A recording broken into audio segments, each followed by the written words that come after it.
Hello hi வணக்கம்.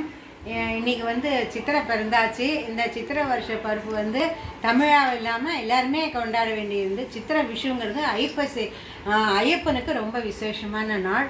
அன்றைக்கி வந்து இது பண்ணி அரவணை பாயசம், அது மாதிரியா பலாச்சோள பாயசம் எல்லாம் வச்சு சாமிக்கு நைவேத்தியம் பண்ணுவாங்க. அதே மாதிரி சித்திரை கனிங்கிறது கனி பார்க்கறதுன்னு சொல்லுவாள். இது வந்து தமிழாவும் கேரளாக்காரங்கெல்லாம் நிறைய பழங்கள் எல்லாமே சுவாமிகிட்ட வச்சு அது வந்து கண்ணாடியில் வச்சு பார்த்து காசு பணம் ரூபாய் எல்லாமே வச்சு நமஸ்காரம் பண்ணுவாங்க. இதை வந்து கனி பார்க்கறதும்பாங்க.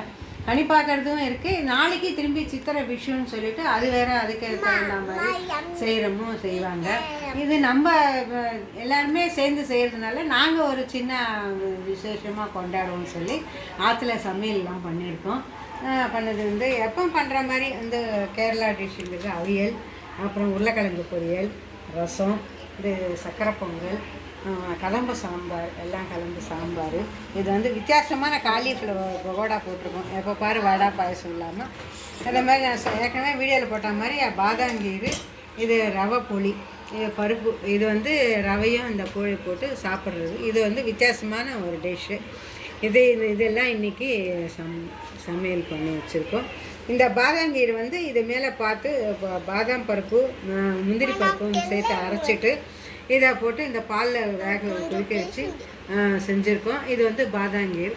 அது மேலே இந்த பாலில் வந்து போட்டு கோழி மேலே போட்டு சாப்பிட்றது.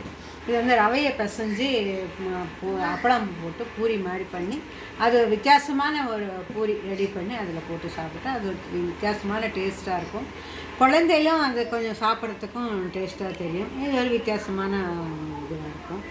தேங்க்ஸ் ஃபார் வாட்சிங். தேங்க்யூ. சப்ஸ்கிரைப் பண்ணுங்கள், ஷேர் பண்ணுங்கள் எல்லாருக்கும்.